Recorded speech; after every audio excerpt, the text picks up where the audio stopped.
What happens when the most feared military force in the galaxy discovers that what they thought was an entire human fleet was actually just one small army unit on a training exercise? For 3,000 years, the Galactic Council believed they knew the limits of every species in the cosmos.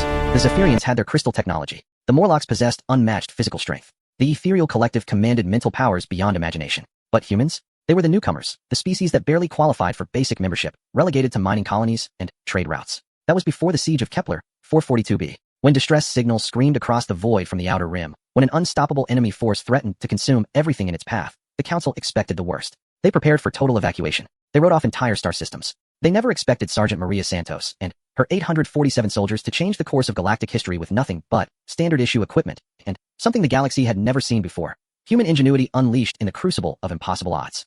This is the story of how a single human army unit didn't just win a war. They redefined what it meant to be strong in a galaxy that thought it had seen everything. Prepare to witness the moment when the Galactic Council learned that underestimating humanity was their first and last mistake. The warning klaxons screamed through the crystalline halls of the Galactic Council headquarters, their piercing wails echoing off walls that had stood for millennia without witnessing such panic. Ambassador Zethkri of the Morlock Empire stumbled from his meditation chamber, his massive frame shaking the floor with each hurried step. The crimson emergency lights cast dancing shadows across his gray, stone-like skin as he rushed toward the emergency session chamber. By the ancient stones, he muttered in his deep, rumbling voice. What calamity could warrant such urgency? The chamber doors hissed open, revealing a scene of chaos that would have been unthinkable just hours before. Representatives from dozens of species clustered around holographic displays, their various forms of communication creating a cacophony of clicks, whistles, growls, and telepathic static.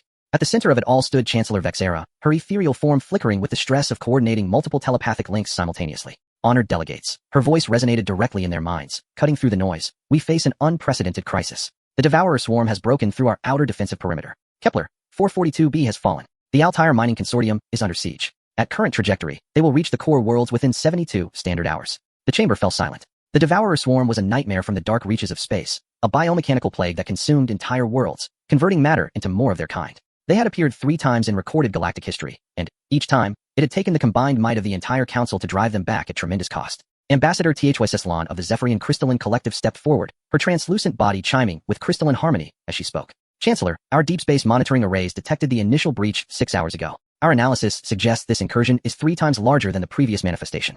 Traditional defensive strategies will prove insufficient. The weight of her words settled over the assembly like a shroud. Counselor Nex of the Shadow Syndicate materialized from the darkness between the light panels, his form barely visible as he whispered, Our assassination protocols are useless against a hive mind. Our stealth technology cannot hide entire worlds. The Voidwalkers have already begun evacuating our outer settlements. Came the haunting voice of Spectre Prime Kolthara, her ghostly form floating near the chamber's dome. Our phase shift technology can save perhaps 10% of the population in the affected sectors. Ambassador Zethkri slammed his massive fist on the debate platform, causing several smaller delegates to jump. Enough of this defeatist talk. The Morlock legions have never retreated from any foe. Our battle barges can hold the line while civilians evacuate. We have the strongest military in the galaxy. Chancellor Vexera's form pulsed with a mixture of appreciation and sorrow. Your courage honors us all, Ambassador Zethkri.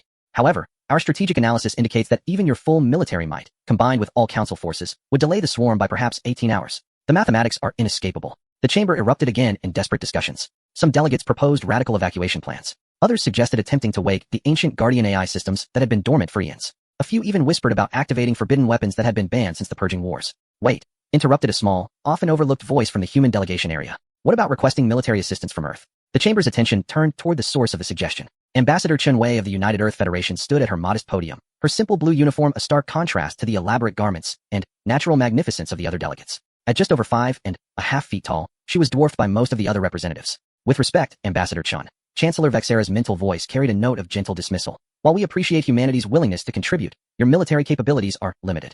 Your species has been members of the Council for only 57 years. Your technology levels remain at basic interstellar capacity. A few delegates made sounds that might have been interpreted as sympathetic agreement. The humans were well liked for their adaptability and work ethic, but their military had never been tested in major galactic conflicts. They operated mining vessels, cargo haulers, and exploration ships. Their weapons technology was primitive by Council standards, still relying heavily on chemical propellants and kinetic energy. Ambassador Chin's expression remained calm, but those who knew humans well might have noticed the subtle tightening around her eyes. Chancellor, with respect, you may be underestimating our capabilities. Earth's military has been tracking the Devourer swarm since the initial breach. We've already dispatched a response force to the Kepler system. Counselor HFY Seslan's crystalline form chimed with what sounded like gentle humor. Ambassador, while your species' eagerness to help is commendable, we must be realistic. The Devourer swarm's individual units are the size of your largest warships. Their biomechanical composition makes them immune to most energy weapons. They adapt to new threats within minutes of first contact. Sending your forces would be suicide, completed Ambassador Zethkri bluntly. Human, I have seen your species fight. You have courage, yes, but Courage without strength serves only to create martyrs. Your soldiers would die bravely and accomplish nothing. Perhaps, Ambassador Chin replied quietly, but they're already there. The chamber's communication system suddenly crackled with an incoming transmission. A junior aide from the communications guild rushed forward, her four arms working frantically over control interfaces. Chancellor, we're receiving a transmission from the Kepler 442 system. The signal is its human military frequencies, but the encryption is unlike anything in our databases. Put it through, Chancellor Vexera commanded, her ethereal form brightening with curiosity and concern. The holographic display shimmered and resolved into the image of a human woman in military fatigues. Her dark hair was pulled back in a practical ponytail, her face bearing the weathered look of someone accustomed to combat environments. Behind her, the background showed what appeared to be a command center buzzing with activity. This is Sergeant Maria Santos, for 142nd Independent Army Unit, United Earth Federation Military. Am I speaking to the Galactic Council? Chancellor Vexera stepped forward, her surprise evident in the fluctuation of her form. This is Chancellor Vexera. Sergeant Santos, we were informed that Kepler 442b had fallen to the Devourer swarm. Are you transmitting from an evacuation vessel? Sergeant Santos smiled, and several delegates noted that human expressions were often difficult to interpret, but this one seemed almost predatory. Negative, Chancellor. We're transmitting from the planetary surface. The 442nd has established a defensive perimeter around the primary population centers. The Devourer swarm is, well, they're having some difficulties with their advance. The silence in the council chamber was absolute. Ambassador Zethkree was the first to find his voice. Human, that is impossible.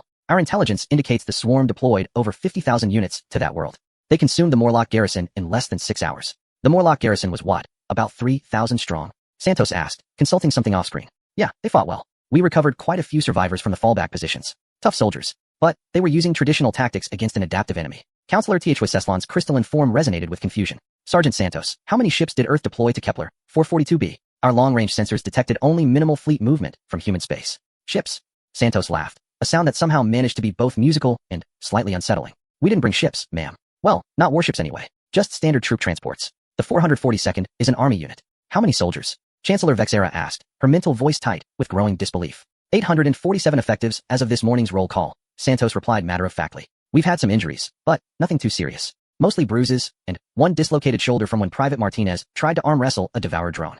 He won, by the way, but the leverage was all wrong. The chamber erupted in chaos. Voices rose in over a dozen languages, telepathic static filled the air, and several delegates began rapid calculations on their personal devices. The idea that fewer than 1,000 human soldiers could stand against a force that had overwhelmed a Morlock garrison 3 times their size was beyond their comprehension. Order, order. Chancellor Vexera's mental voice cut through the noise like a blade. Sergeant Santos, I must ask you to clarify. Are you saying that your unit of fewer than 900 soldiers has successfully engaged 50,000 Devourer units?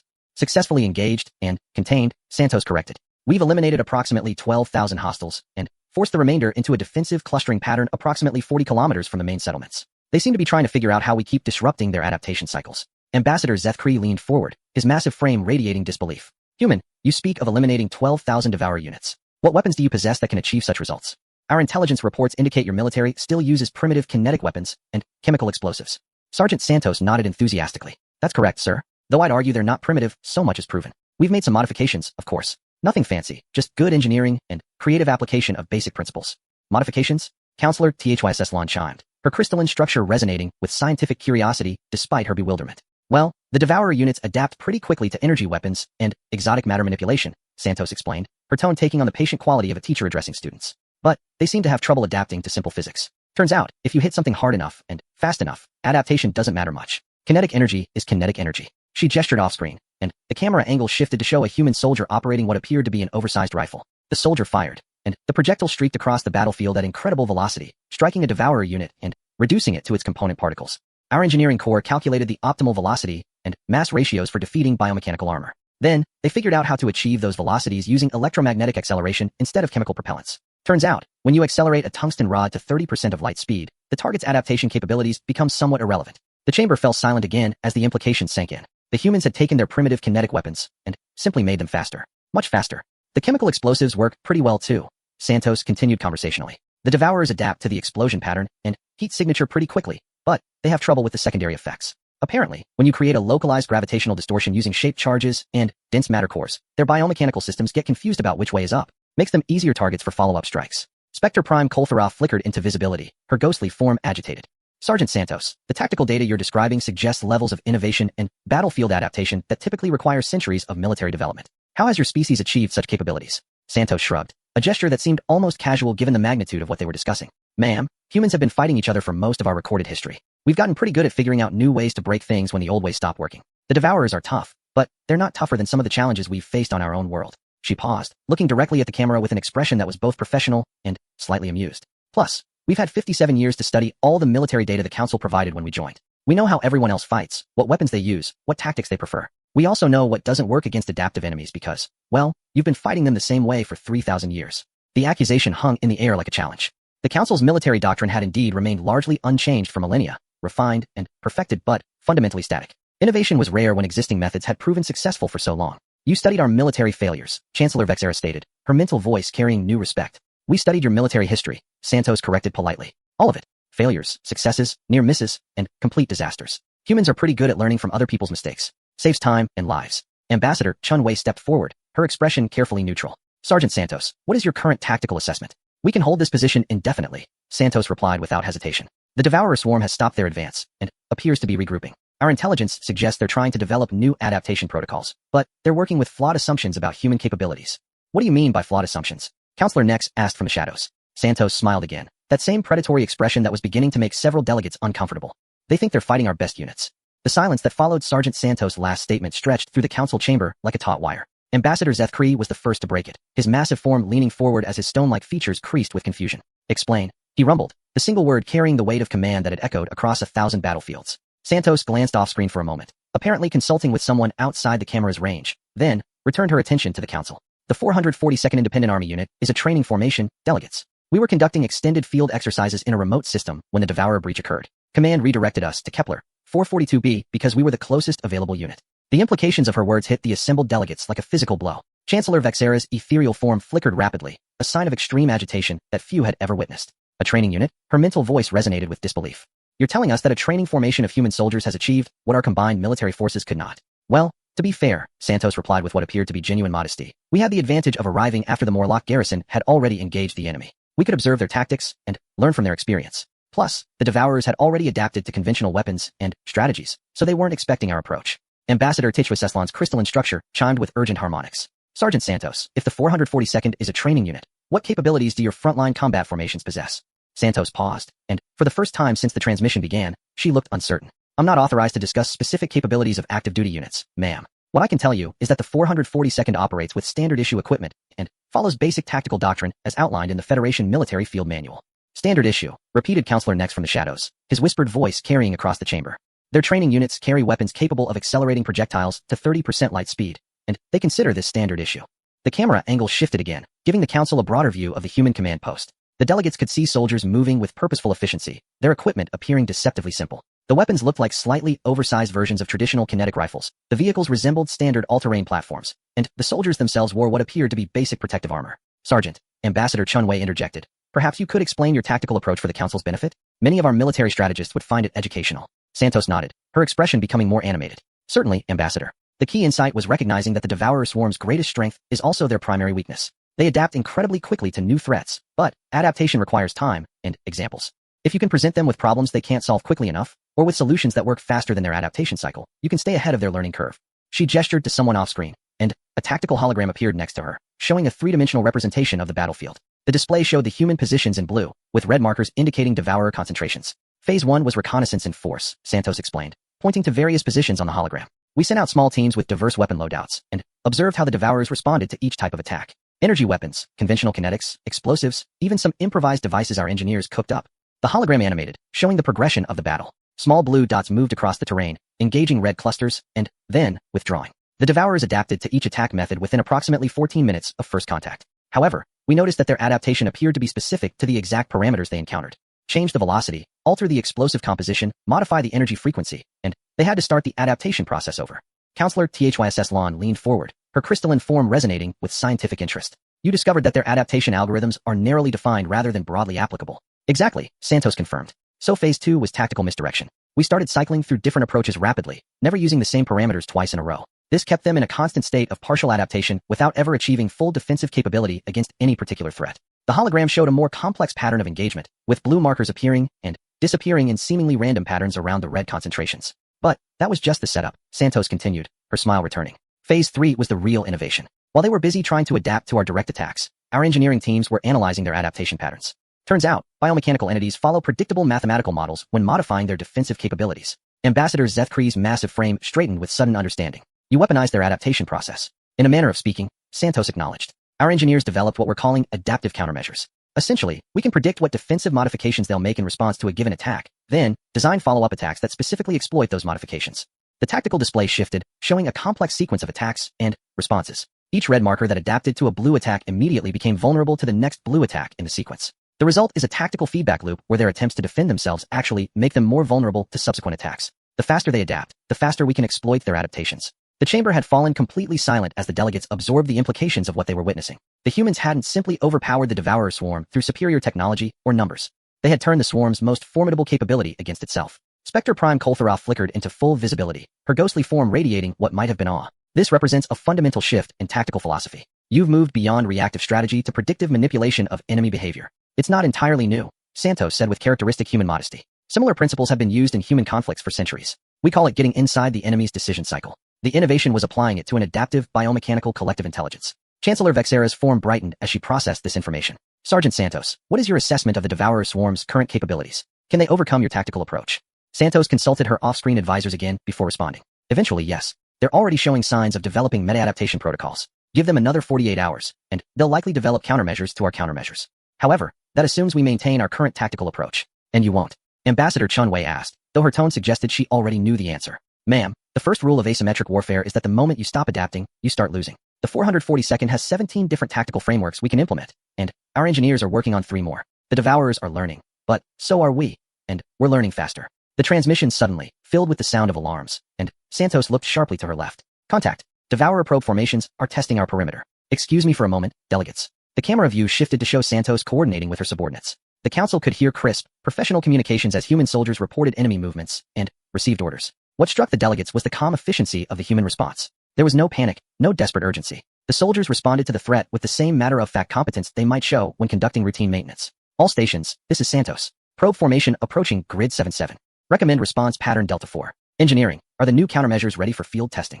A voice responded from off-screen. Ready and loaded, Sergeant. The theoretical models look good, but this will be the first practical test. Understood. All units, we're going to try something new. If it doesn't work, fall back to pattern Gamma 3. Execute in 3, 2 mark. The tactical hologram updated in real time, showing the engagement. A cluster of red markers approached the human perimeter, only to be met by a precisely coordinated response. The Devourer units adapted to the initial attack within their usual 14-minute cycle, but then, something unexpected happened. Instead of becoming more defensible, they appeared to become more vulnerable, and a follow-up attack eliminated the entire probe formation. Excellent work, people, Santos said, turning back to the camera. Sorry about the interruption, delegates. Where were we? Ambassador Zethkree found his voice first, though it carried a note of something that might have been respect. We were discussing human military capabilities. That engagement we just observed, your soldiers eliminated a probe formation that would have challenged our best units.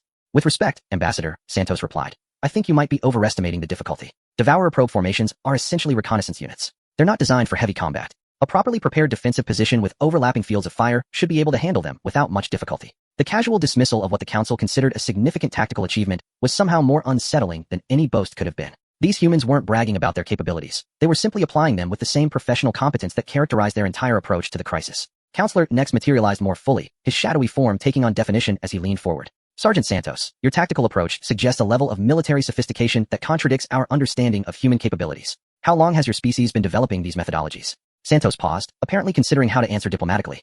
Counselor, humans have been fighting asymmetric conflicts for our entire recorded history. Most of our wars have involved forces with unequal capabilities, so we've had to become very good at finding ways to defeat superior opponents. The specific applications we're using here were developed during our integration period with the Council, as we studied galactic military history and identified areas where different approaches might be beneficial. You've been preparing for this, Chancellor Vexera stated, her mental voice carrying a new undertone of understanding. We've been preparing for the possibility, Santos corrected. The Devourer swarm appears in historical records every 8 to 12 centuries. When we joined the Council, our strategic analysts identified them as the most significant threat to galactic stability. It seemed prudent to develop contingency plans. Ambassador Tetriseslan's crystalline form chimed with urgent harmonics. Sergeant, you mentioned that your unit is conducting training exercises. What exactly are you training for? The question hung in the air like a challenge. Santos looked directly at the camera, her expression becoming more serious. Ambassador, the 442nd is a rapid response unit specializing in asymmetric warfare against technologically superior opponents. We train for scenarios where conventional military doctrine has proven insufficient and alternative approaches are required. Scenarios like the Devourer swarm, Spectre Prime Kolthara observed. Among others, Santos acknowledged. The galaxy is a big place, and there are a lot of unknowns out there. Human military doctrine emphasizes preparation for contingencies that others might consider unlikely. The transmission crackled with another incoming alert, and Santos held up a hand for patience while she listened to her communications officer. Her expression grew more intense as she received the report. Delegates, I'm receiving word that a second Devourer cluster has begun moving toward the Altair Mining Consortium. ETA approximately 18 hours. Their formation strength appears to be roughly equivalent to the force currently contained here at Kepler 442b. The council chamber erupted in renewed panic. 2 Devourer clusters meant the situation had escalated beyond even their worst-case scenarios. Ambassador Zethkree slammed his fist again, but this time the gesture carried desperation rather than determination. It is over, he rumbled. Even if your mysterious human capabilities can contain 1 cluster, 2 will overwhelm any defense. Santos smiled, and once again, several delegates found the expression unsettling. Actually, Ambassador, this presents an opportunity. The 442nd has been developing new tactical approaches that require a larger target set to test properly. 1 cluster doesn't provide enough data points. You want to fight both clusters? Chancellor Vexera asked, her mental voice sharp with disbelief. Not fight, Santos corrected. Coordinate. The beauty of adaptive enemies is that they share information across their collective intelligence. If we can manipulate the first cluster's adaptation patterns correctly, we can actually prepare the second cluster to be vulnerable to specific attacks when it arrives. She gestured to the tactical hologram, which expanded to show both target areas. We're going to teach the first cluster to defend against threats that will make them spectacularly vulnerable to different threats when the second cluster encounters our forces at Altair. The implications were staggering. The humans weren't just planning to fight 2 Devourer clusters simultaneously. They were planning to use the first battle to set up the second one for an even more decisive defeat. This is madness, whispered Counselor Nex, his shadowy form wavering with agitation. This is opportunity, Santos replied firmly. Delegates, I respectfully request that the Council maintain its current evacuation protocols and avoid deploying additional forces to either engagement zone. Our tactical approach requires precise control of variables, and additional friendly units would complicate our coordination efforts. Ambassador Chunwei stepped forward again, her expression carefully controlled. Sergeant Santos, on behalf of the United Earth Federation, I want to ensure that you understand the magnitude of what you're attempting. If your approach fails, the consequences for the galaxy will be catastrophic. Santos nodded soberly. Understood, Ambassador. However, I believe our approach offers the best chance of containing this threat with minimal casualties. The 442nd has trained extensively for exactly this type of scenario. And if you're wrong? Ambassador Zethkree asked bluntly. For the first time since the transmission began, Santos' expression became genuinely grim. Then, at least we'll have learned something valuable about Devourer capabilities that might help the next response force. But, I don't think we're wrong. Human military doctrine has a pretty good track record when it comes to defeating supposedly unbeatable enemies. The transmission was interrupted by another alert, and Santos turned to coordinate with her staff. This time, however, the council could hear more of the background conversation. Sergeant, the probe formation that just engaged Grid 77 appears to have transmitted tactical data back to the main cluster. The cluster is beginning to implement defensive modifications. Perfect, Santos replied with genuine satisfaction. That's exactly what we want them to do. How long until those modifications propagate through the collective? Engineering estimates 4 to 6 hours for full implementation. Excellent. That gives us plenty of time to prepare Phase 4. Make sure the Altair force coordination protocols are in place. I want everything synchronized down to the microsecond. Santos turned back to the camera, her professional demeanor restored. Delegates, I need to coordinate our next phase of operations. Is there anything else you need to know at this time? Chancellor Vexera's form pulsed with the effort of processing everything they had learned. Sergeant Santos, one final question. If the 442nd is a training unit operating with standard equipment, and you're confident in your ability to defeat 2 Devourer clusters, what exactly is the full capability of the human military? Santos paused, and, for a moment, her expression became almost sympathetic. Chancellor, with respect, I don't think that's a question you're ready to have answered. The transmission from Kepler 442b had ended 6 hours ago, but the emergency session of the Galactic Council continued in a state of barely controlled chaos. Delegates clustered in small groups, their various forms of communication creating a constant buzz of speculation and disbelief. At the center of it all, Chancellor Vexera maintained multiple telepathic links while coordinating with military commanders across the galaxy. Ambassador Zethkree paced the length of the chamber, his massive footsteps echoing like distant thunder. Every few minutes, he would stop and stare at the tactical displays showing the positions of both Devourer clusters and the impossibly small human force that claimed to have everything under control. It defies all logic, he muttered to Ambassador HFY Aslan, who stood nearby monitoring crystalline communication arrays. 800 humans against 100,000 Devourers. The mathematics alone make it impossible. HFY Aslan's crystalline structure chimed with harmonics of deep thought. Yet the evidence suggests they have achieved exactly what they claim. Our monitoring stations confirm that the Kepler cluster remains contained, and long-range sensors show the Altair cluster has slowed its advance. Slowed, but not stopped, pointed out Counselor Nex from the shadows.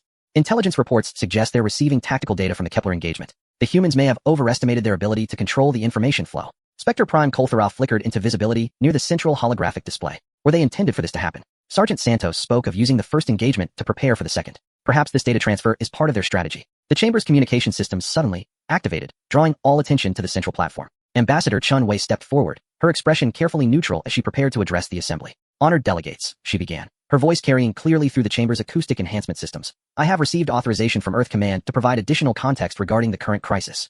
Chancellor Vexera's form brightened with anticipation. Ambassador Chun, the Council would be grateful for any clarification of human capabilities and intentions. Ambassador Chun nodded, activating her personal holographic display. The image that appeared showed a star map of human space, with various colored markers indicating different types of installations and fleet positions. The 442nd Independent Army Unit is indeed a training formation, she confirmed. But their training focus may not be what you assume. They specialize in what we term impossible scenarios, tactical situations where conventional approaches have proven inadequate, and creative solutions are required. She gestured, and the display zoomed in on a section of space near the galactic rim. The 442nd has conducted successful operations against rogue AI collectives, crystalline entity swarms, phase-shifted raiders, and temporal paradox generators. They are specifically trained to engage enemies whose capabilities exceed standard military doctrine. Ambassador Zethkri stepped closer to the display, his massive frame radiating intense interest. You're describing threats that most species would consider theoretical or mythical. Many of them were theoretical, Ambassador Chen agreed, until humans encountered them during our expansion phase. Earth's position near the galactic rim has exposed us to phenomena and entities that more central civilizations rarely experience. We've had to develop specialized capabilities to survive. The holographic display shifted to show combat footage from previous human engagements. The assembled delegates watched in fascination as human forces employed tactics and technologies they had never seen before. Weapons that manipulated probability fields, armor that operated in multiple dimensions simultaneously, and coordination protocols that seemed to anticipate enemy actions before they occurred. The equipment and tactics you observed the 442nd using represent adaptations of proven human military technologies specifically modified for Devourer engagement, Ambassador Chen continued. Our military analysts have been studying the swarm for 57 years, since we first gained access to Council archives. Counselor Techuaseslon's crystalline form resonated with growing understanding. You've been preparing for this specific threat since joining the Council. We've been preparing for every threat in the Council archives, Ambassador Chen corrected. The Devourer swarm was simply the most significant. Our strategic doctrine assumes that any threat that has appeared once will appear again, and that preparation is preferable to reaction. Chancellor Vexera leaned forward, her mental voice carrying new urgency. Ambassador, if this is the capability of your specialized training units, what resources does Earth possess for full-scale military operations? Ambassador Chen paused, consulting something on her personal device before responding. Chancellor, Earth Command has authorized me to share general information about our military structure, but specific capabilities remain classified. What I can tell you is that the United Earth Federation maintains 12 active army groups, each comprising multiple specialized units like the 442nd. The implications hit the chamber like a physical blow. If each army group contained multiple units with capabilities similar to what they had witnessed, the human military was orders of magnitude larger and more capable than anyone had suspected. 12 army groups, repeated Ambassador Zethkri slowly, each with multiple specialized units. How many soldiers total? Approximately 2 million active duty personnel across all branches, Ambassador Chen replied. However, Earth's military doctrine emphasizes quality over quantity. Our force multiplication technologies and tactical approaches allow relatively small units to achieve effects that might require significantly larger conventional forces. The chamber erupted in urgent discussions as delegates struggled to process this information. The humans, whom they had considered junior partners in galactic affairs, possessed a military that rivaled or exceeded the combined forces of most council members. Spectre Prime Kolthara flickered with agitation. Ambassador Chen, why has Earth not disclosed these capabilities previously? The Council's strategic planning has been based on incomplete information about human military strength. Ambassador Chen's expression became apologetic, but firm. The Council never asked, Spectre Prime. When Earth joined, we provided all requested information about our defensive capabilities and force structure. However, most inquiries focused on our civilian technologies and trade capabilities. Military discussions were generally limited to peacekeeping and escort duties. Because we assumed you were incapable of more, Chancellor Vexera acknowledged, her mental voice carrying what might have been embarrassment. With respect, Chancellor, that assumption was based on limited data, Ambassador Chen replied diplomatically. Human military doctrine emphasizes operational security and strategic surprise. We saw no reason to advertise capabilities that weren't immediately relevant to our council membership. The chamber's communication systems activated again, this time carrying the familiar tones of an incoming military transmission. The holographic display shifted to show Sergeant Santos, though her background had changed significantly. Instead of the quiet command post they had seen before, the area behind her showed intense activity, with soldiers moving with urgent purpose and equipment being rapidly deployed. Delegates, Santos began without preamble. I'm reporting the initiation of Phase 4 operations. Both Devourer clusters are now engaged simultaneously. The tactical display updated to show both battle zones. At Kepler, 442b, the human positions had expanded significantly, with blue markers now surrounding the red cluster in a complex pattern. At Altair, a new set of blue markers had appeared, moving in precise coordination with the Kepler forces. Wait, interrupted Ambassador Zethkri, studying the display intently. Santos, your force numbers appear to have increased significantly. How many additional units have been deployed? Santos glanced at something off-screen before responding. No additional units, Ambassador. The 442nd has simply expanded its operational footprint. What you're seeing is the implementation of our distributed engagement protocol. Distributed engagement? Counselor Techuaseslon chimed with curiosity. Yes, ma'am. Instead of maintaining concentrated defensive positions, we've dispersed our forces across multiple engagement zones. Each soldier now operates independently or in small teams, using mobile tactics to maintain pressure on different parts of the cluster simultaneously. The display zoomed in on one section of the Kepler battlefield, showing individual human soldiers moving through terrain that should have been swarming with Devourer units. Each soldier appeared to be alone, yet they moved with perfect coordination, their attacks precisely timed to support actions happening kilometers away. 847 soldiers cannot cover that much territory, Ambassador Zethkri protested. The battlefield extends across 3 continents. Santos smiled, and, once again, the expression carried that subtle edge that made several delegates uncomfortable. Actually, Ambassador, you'd be surprised what proper force multiplication can accomplish. Each member of the 442nd is equipped with advanced coordination systems that allow them to function as nodes in a distributed network. Individual soldiers can direct and coordinate with automated systems, remote weapons platforms, and strategic assets. Strategic assets?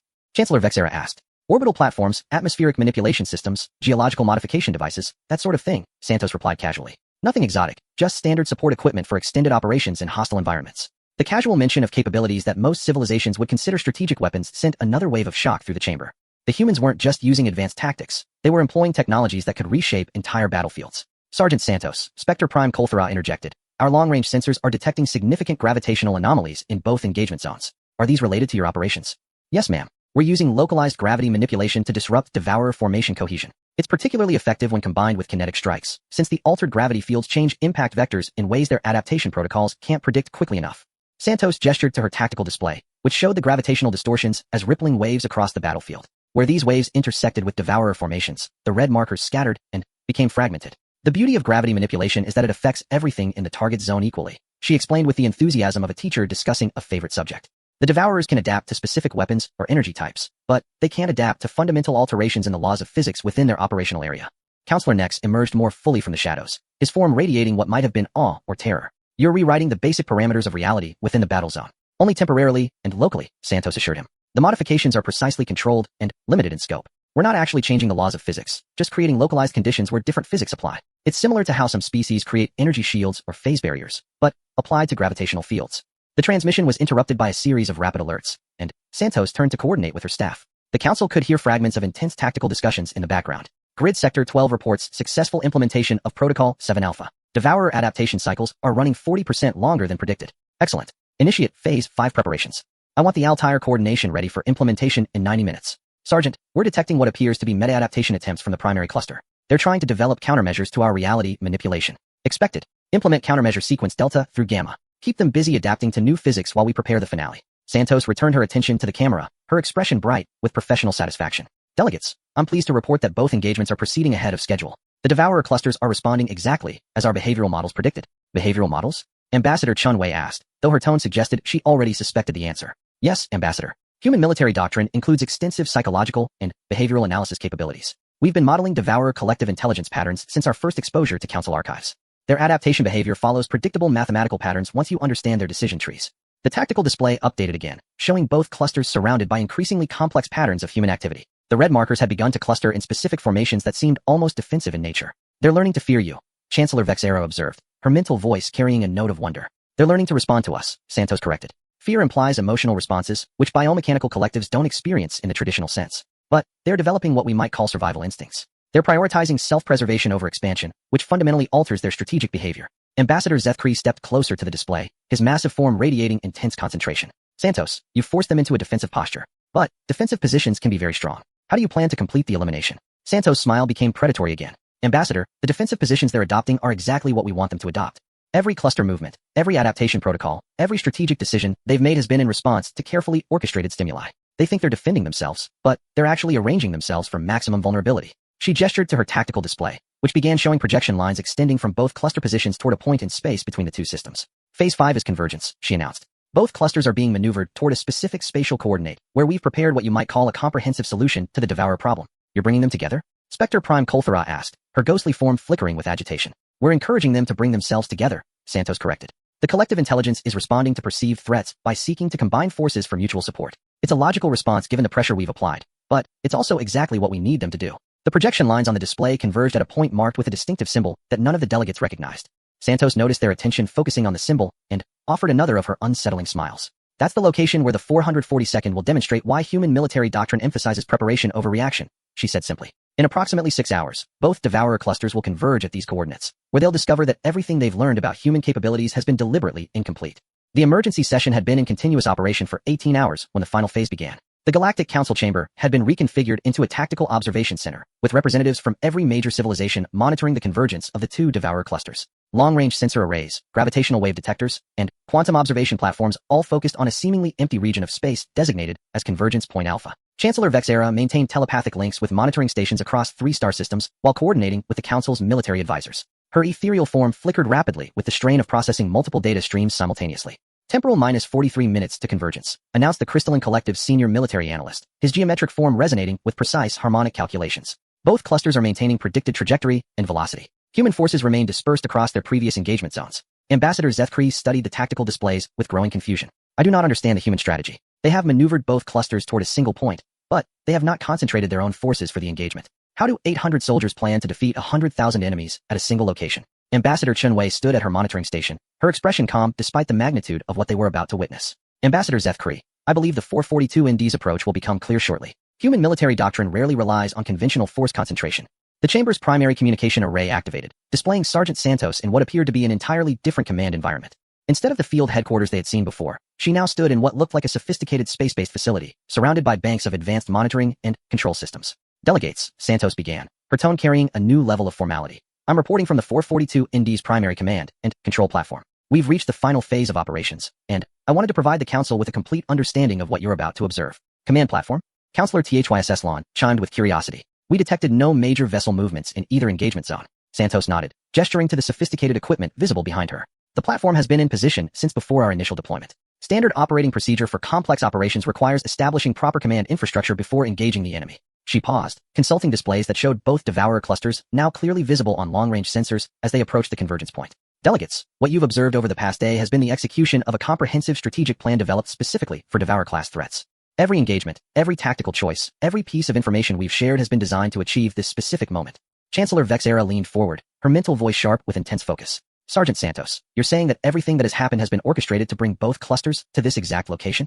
Yes, Chancellor. The Devourer collective intelligence operates on predictable behavioral patterns when faced with distributed threats and adaptive countermeasures. By applying specific types of pressure in carefully calculated sequences, we could guide their strategic decisions toward desired outcomes. The tactical display updated to show both clusters now less than 1 light minute from convergence, their biomechanical forms clearly visible as they move through space, like living storms of metal and organic matter. Each cluster comprised tens of thousands of individual units, their combined mass sufficient to strip mine entire worlds. But what weapon do you possess that can eliminate such a force at a single stroke? Ambassador Zethkri demanded. Even our most powerful strategic weapons would require sustained bombardment to achieve total elimination. Santos smiled, and, for the first time, the expression seemed genuinely warm rather than predatory. Ambassador, who said anything about a weapon? Before anyone could respond to this puzzling statement, the monitoring systems throughout the chamber began registering massive energy signatures at the convergence point. The readings were unlike anything in their databases, not the characteristic patterns of weapons discharge, but something far more fundamental. What are we detecting? Spectre Prime Kolthara asked, her ghostly form flickering with agitation as she studied the sensor readings. Spatial distortion, announced the senior analyst, his crystalline structure resonating with alarm. Massive gravitational anomalies appearing at the convergence point. The readings suggest this is impossible. The gravitational effects would require a stellar mass object. Santos gestured to her displays, which showed both Devourer clusters now clearly approaching what appeared to be empty space. Delegates, allow me to introduce you to Project Prometheus, humanity's solution to existential threats that cannot be defeated through conventional military means. The sensor readings spiked dramatically as something vast began to manifest in the space between the two clusters. At first, it appeared as gravitational distortions that bent starlight and warped the surrounding void. Then, gradually, a structure became visible, not built, but grown, like a crystalline formation emerging from hyperspace itself. An artificial stellar construct, breathed Counselor Tingaslan, her form chiming with harmonics of awe and terror. You've created a localized gravitational singularity. Not exactly, Santos corrected, her tone taking on the patient quality of an instructor. Project Prometheus is what happens when human engineering meets practical applications of advanced physics. We've created a controlled space-time distortion that can be precisely manipulated to produce specific effects. The structure continued to manifest, revealing geometric forms that seemed to exist in multiple dimensions simultaneously. Its surface rippled with energy patterns that suggested technologies beyond current galactic understanding, while gravitational fields extended outward in complex mathematical spirals. How? Chancellor Vexera asked, her mental voice barely more than a whisper. 57 years of studying every scientific advancement in Council archives, Santos replied matter-of-factly, combined with human engineering approaches and some creative applications of physics that apparently haven't occurred to other species. The result is a deployable platform capable of creating localized alterations in space-time structure. The two Devourer clusters had detected the massive gravitational anomaly and were attempting to alter course, but their momentum and the growing gravitational effects made escape impossible. As they drew closer to the construct, their biomechanical forms began to distort under the influence of the artificial space-time distortions. They're being pulled apart at the molecular level, observed the senior analyst, his crystalline form resonating with scientific fascination despite the horrific implications. The differential gravitational effects are exceeding the structural integrity of their biomechanical matrices.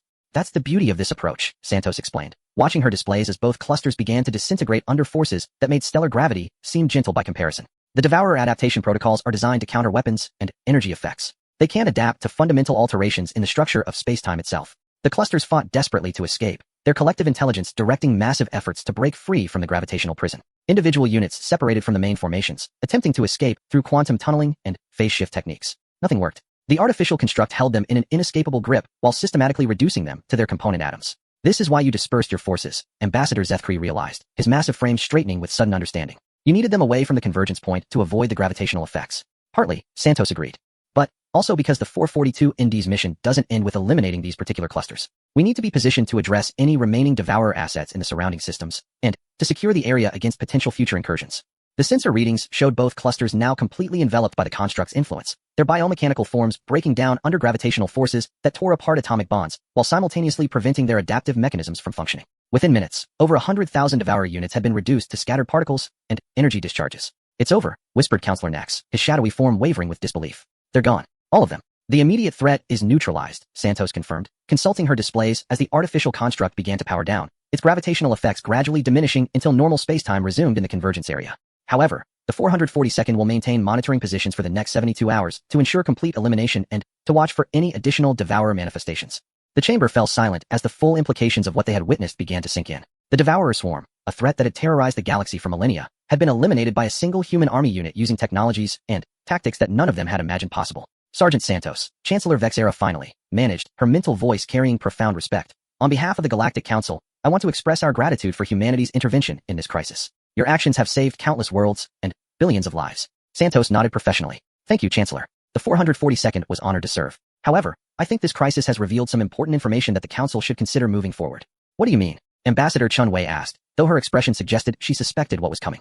Santos gestured to her tactical displays, which now showed human forces distributed across dozens of star systems, their positions suggesting a level of strategic presence that none of the delegates had suspected. The Devourer incursion was contained and eliminated, but it exposed significant vulnerabilities in galactic defense capabilities, Santos explained. The Council's military doctrine, while effective against conventional threats, proved inadequate against adaptive enemies using non-traditional approaches. You're suggesting military cooperation, Spectre Prime Kolthara observed, her ghostly form flickering with interest. I'm suggesting that humanity has capabilities that might complement existing Council forces, Santos replied diplomatically. And that perhaps it's time for a more comprehensive discussion of mutual defense strategies. Ambassador Zethkri stepped forward, his massive frame radiating something that might have been respect. Santos, I must ask directly. The capabilities you've demonstrated suggest that humanity possesses military technologies far beyond what any Council member has achieved. Why have you remained silent about these capabilities? Santos paused, her expression becoming more serious. Ambassador, with respect, humanity joined the Council as junior partners seeking to learn from more advanced civilizations. We focused on the areas where you excelled: energy manipulation, exotic matter physics, telepathic communications, dimensional engineering. We studied everything you were willing to teach us. She gestured to the displays showing the dispersed human forces. But we never stopped being human. We never stopped solving problems in human ways. While you were perfecting technologies that had served you for millennia, we were taking your breakthroughs and finding entirely new applications for them. Applications like Project Prometheus, Chancellor Vexera stated. Among others, Santos confirmed. The construct you just observed represents one approach to existential threats. The 442nd maintains capabilities for addressing dozens of other potential crisis scenarios that haven't occurred yet, but might someday. The implication was staggering.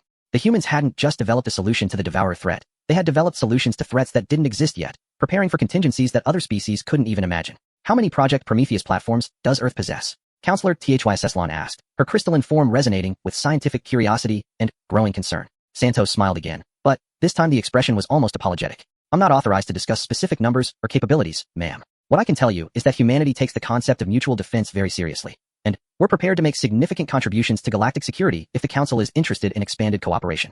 Ambassador Chun Wei stepped forward, her expression formal as she addressed the assembly. Honored delegates, Earth Command has authorized me to extend a formal invitation for enhanced military cooperation between the United Earth Federation and interested Council members. We believe that combining human approaches with your advanced technologies could create defensive capabilities that neither of US could achieve alone. The offer hung in the air like a challenge. The same humans who had been considered junior partners just days before were now offering to share technologies that could revolutionize galactic defense, or threaten every existing power structure if misused. This changes everything, Chancellor Vexera acknowledged, her mental voice carrying the weight of historical significance. Santos nodded soberly. Yes, Chancellor, it does. The question now is whether we change it together or separately. 3 months after the Devourer crisis, the Galactic Council headquarters had been transformed. Where once crystal walls had displayed ancient historical archives, they now showed real-time tactical networks spanning hundreds of star systems. The chamber itself had been reconfigured to accommodate new working groups focused on integrated defense strategies, with human advisors working alongside delegates from every major civilization. Ambassador Chun Wei stood before the assembled council, but her role had evolved far beyond that of a junior partner seeking guidance. The insignia on her uniform now identified her as coordinator of interspecies military cooperation, a position that had been created specifically to manage humanity's integration into galactic defense planning. Honored delegates, she began, addressing an audience that now included military commanders and strategic analysts who had traveled from across the galaxy to participate in these sessions. Today marks the completion of the first phase of our Integrated Defense Initiative. I'm pleased to report that all 12 participating civilizations have successfully integrated human tactical doctrine with their existing military capabilities. Chancellor Vexera, whose ethereal form now pulsed with patterns indicating direct neural interface with human military networks, leaned forward with interest.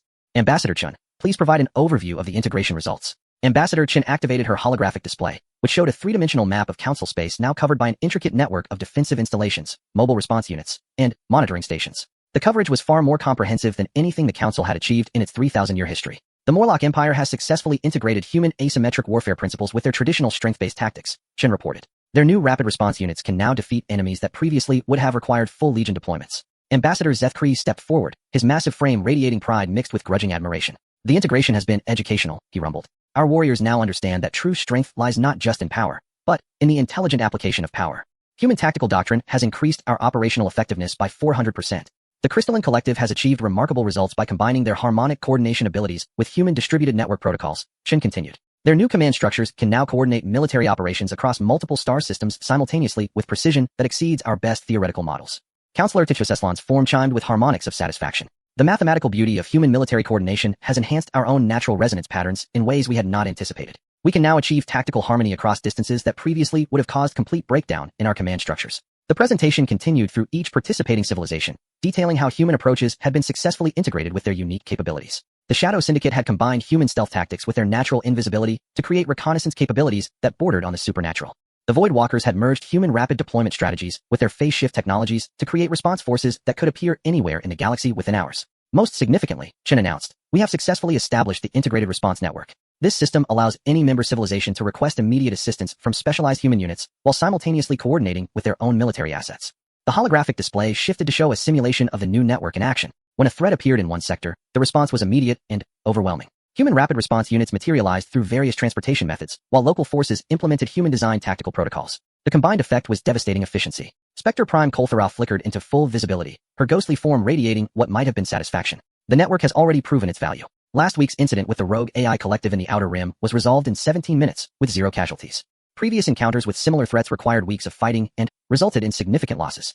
That brings us to the most important development, Ambassador Chin said, her expression becoming more serious. Earth Command has authorized the disclosure of additional capabilities that may be relevant to long-term galactic security. The chamber fell silent as delegates leaned forward with intense interest. Over the past 3 months, humanity had revealed capabilities that had revolutionized their understanding of what was possible in military science. The idea that there were additional capabilities waiting to be disclosed was both thrilling and slightly terrifying. The communication systems activated, displaying the familiar image of Sergeant Santos. However, she now appeared in what was clearly a more formal setting, and her uniform bore insignia that several delegates had learned to recognize as indicating very high-level military authority. Delegates, Santos began, her tone carrying new weight of responsibility. I'm pleased to report that the 442nd Independent Army Unit has completed its extended training mission and has been reassigned to permanent Council liaison duties. However, today's briefing concerns capabilities beyond those of individual units. The tactical display behind Santos showed a star chart that included not just Council space, but vast regions beyond the galactic rim that had never been mapped or explored by any Council civilization. For the past century, humanity has been conducting long-range exploration and security operations in regions beyond the galactic core, Santos continued. These operations have revealed the existence of several potential threats that make the Devourer swarm appear relatively minor by comparison. The implications hit the chamber like a physical blow. If threats existed that dwarfed the Devourers, and if humanity had been dealing with them for a century without informing the Council, then everything they thought they knew about galactic security was fundamentally flawed. What kind of threats? Chancellor Vexera asked, her mental voice tight with concern. Santos gestured to her display, which showed various stellar phenomena that defied easy categorization. Stellar engineering collectives that consume entire solar systems to build incomprehensible megastructures. Quantum entities that exist partially outside normal spacetime and can manipulate reality on a planetary scale. Machine intelligences that have achieved recursive self-improvement to the point where their capabilities approach what less advanced species might consider godlike. She paused, allowing the assembly to absorb this information before continuing. The reason these threats haven't affected Council space is that humanity has been operating containment and interdiction protocols for the past 8 decades. We've been serving as a buffer zone, preventing these entities from discovering the existence of the galactic core civilizations. Ambassador Zethkri found his voice first, though it carried a note of something that might have been awe. You're telling us that humanity has been protecting the entire galaxy from threats we didn't even know existed? We're telling you that humanity has been doing what humans do, Santos replied simply. We identify problems, we develop solutions, and we implement those solutions as efficiently as possible. The fact that these problems happened to threaten the entire galaxy simply meant we needed to scale our solutions appropriately. The display shifted to show human military installations scattered across regions of space that the Council had never even attempted to explore. The scope was staggering, thousands of monitoring stations, response bases, and defensive platforms extending in all directions from the galactic core. The human Deep Space Navy operates independently of our Council liaison forces, Santos explained. They maintain defensive perimeters extending roughly 50,000 light-years beyond the furthest Council exploration attempts. Their mission is to identify and neutralize existential threats before they can threaten galactic civilization. How many ships? Spectre Prime Colthera asked, her form flickering with agitation. Approximately 40,000 vessels across all classes, Santos replied matter-of-factly. Though our ship classifications probably don't match your understanding of naval architecture. Human deep space vessels are designed for very different operational requirements than anything currently in Council inventories. The silence that followed was profound. The humans possessed a military force that was larger than all Council navies combined, operating in regions of space that other civilizations couldn't even reach, fighting threats that could exterminate galactic civilization without even noticing it existed. Why are you telling us this now? Ambassador Chun Wei asked, though her expression suggested she already suspected the answer. Because the containment situation is changing, Santos replied, her expression becoming grim. Some of the entities we've been monitoring are beginning to show interest in the galactic core. Our interdiction protocols are holding, but we're reaching the limits of what purely defensive strategies can accomplish. The tactical display updated to show massive energy signatures moving slowly but inexorably toward Council space. The scales were almost incomprehensible. Individual entities that registered as larger than entire star systems, moving with purpose and intelligence that suggested they were not natural phenomena. Estimated time to potential contact with outer Council territories ranges from 50 to 200 years, depending on their exact intentions and capabilities, Santos continued. However, we believe it's prudent to begin preparing integrated defensive strategies now rather than waiting for the crisis to develop. Chancellor Vexera's form pulsed rapidly as she processed the implications. You're proposing to expand the integrated response network to address these cosmic scale threats.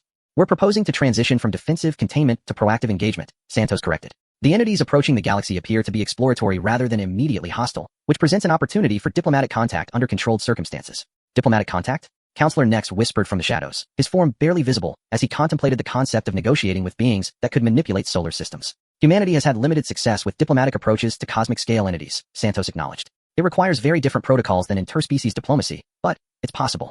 The key is approaching such entities as equals rather than supplicants, which requires demonstrating capabilities they respect. Capabilities like Project Prometheus, Ambassador Chunwei observed. Project Prometheus is impressive by galactic standards, Santos agreed, but it represents basic engineering compared to what these entities routinely accomplish. However, combined with the integrated capabilities of all Council civilizations, we believe we can develop approaches that even cosmic-scale intelligences would find noteworthy. The chamber erupted in urgent discussions as delegates struggled to comprehend the scope of what they were being offered. Humanity was proposing to share technologies and strategies that could elevate galactic civilization to cosmic significance, but the price was acknowledging that they were no longer the dominant forces they had believed themselves to be. What do you need from us? Chancellor Vexera finally asked, her mental voice carrying the weight of speaking for an entire galaxy. Santos smiled, and for the first time since the crisis began, the expression seemed genuinely warm and encouraging. What we need is partnership. Human engineering and tactical innovation combined with your advanced physics, exotic matter manipulation, and dimensional technologies. Together, we can build something greater than the sum of our individual capabilities. She gestured to the cosmic scale display showing the approaching entities. Those beings out there represent either the greatest opportunity or the greatest threat that galactic civilization will ever face. Whether we meet them as equals or as primitives will depend on how well we work together over the next few decades. Ambassador Chun Wei stepped forward, her expression formal as she addressed the assembly for what everyone sensed was a historic moment. Honored delegates, she announced. The United Earth Federation formally proposes the establishment of the Galactic Defense Union, a military and scientific alliance dedicated to protecting and advancing all civilizations in our galaxy. Membership would be open to any species willing to contribute their unique capabilities to our common defense and exploration efforts. The proposal hung in the air like a challenge to everything the Council had represented for 3 millennia. They had been a loose confederation of independent civilizations, each pursuing their own interests while maintaining peaceful coexistence. Humanity was proposing something far more ambitious, true integration in service of goals that extended beyond anything they had previously imagined. This would change everything, Chancellor Vexera acknowledged, her mental voice carrying both excitement and trepidation. Yes, Santos agreed simply, it would. But change is coming whether we prepare for it or not. The only question is whether we change together or separately. As the delegates began the discussions that would reshape galactic civilization, the monitoring displays continued to show those massive energy signatures moving slowly but inexorably toward their small corner of the cosmos. In the distance, barely detectable even by humanity's advanced sensors, cosmic intelligences pursued their incomprehensible goals, while a young galaxy's civilizations debated whether to remain children or grow into something worthy of the universe's attention. The decision they made would echo across the stars for millennia to come.